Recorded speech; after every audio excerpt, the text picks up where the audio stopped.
Hi, I'm Erica, the author of the blog, The Simple Home Place, where I share all about simplified homemaking, which includes easy recipes, DIY projects, and natural living. And today I want to share with you how to make your very own dry shampoo.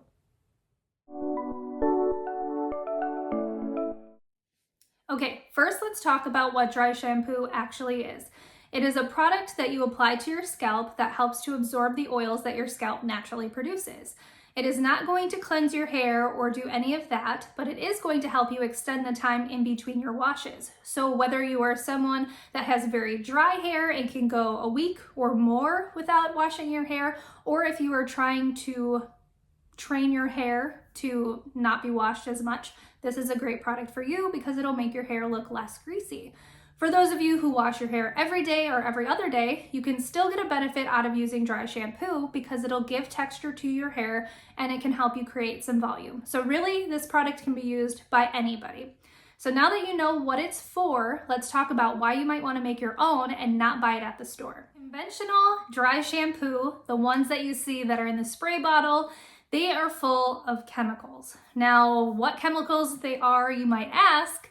They are things like butane, isobutane, propane. All of those might sound familiar to you because they are used in lighter fluid or to help heat your home. And I don't know about you, but those are things that I personally do not want to be putting on my body.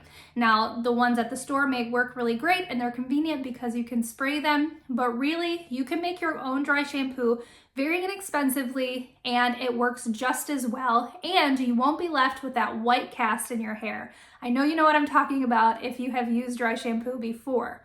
So if this is something that you're interested in, let me show you how to make it. It's so easy. Like I said, it's super inexpensive and yeah, it only takes a couple of steps. So let me show you how to make it.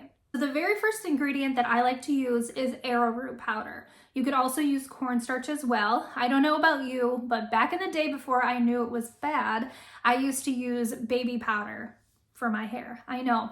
But the main ingredient in baby powder is actually cornstarch. So if you wanted to start out, you could use cornstarch or arrowroot powder. Either way, I choose to use arrowroot powder because it's just a little bit better for you. But honestly, you could use either. And if you really don't have any of the other ingredients, you could just use the cornstarch or arrowroot powder. It'll still work really well.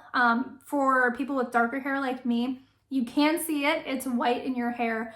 But for those of you with lighter hair, you could just stick to that and it will absorb any of the oils that are in your hair. But I like to add a couple of other ingredients. So the next ingredient that I like to add is bentonite clay. Bentonite clay can help remove toxins from your body. You'll see it as an ingredient in a lot of like armpit detoxes and things like that. So that is an added benefit, and it also helps to absorb oils as well. So that is the second ingredient. Okay, the next ingredient is cocoa powder. Now this is optional, but I like to add it in again because I have darker hair, but really even blondes, it would probably look good unless you have really, really light hair. But it just helps to darken it up a little bit and it smells really good. Again, it's optional, but I like to add it. The next ingredients, again, are totally optional, but I like to add them in because of the benefits that they offer. The first is rosemary essential oil, which has been proven to help aid in hair growth, which is great. Now, it's not something that's going to magically make your hair grow, but why not add it in if it helps to promote hair growth?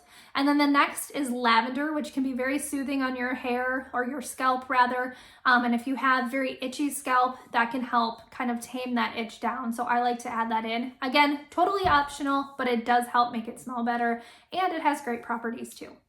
Okay, so you're going to combine all of these ingredients, give them a good stir, make sure everything is well incorporated, and then I just transfer mine to a glass mason jar with a sealable lid. And then to apply it, all I do is take an old makeup brush and get some on there, and I really, really shake off the excess. You do not want to use a lot of this because it'll kind of create some grit, unwanted grit on your scalp, like almost a layer that you don't want. So you want to use a very little amount, which is really all you need. But what I like to do is section my hair off into several different sections, going all the way around, I guess, the crown of my head, the top of my head. And that way I can get rid of all of that greasiness that might be there. I also like to go on the back of my head as well because it tends to get a little greasy there.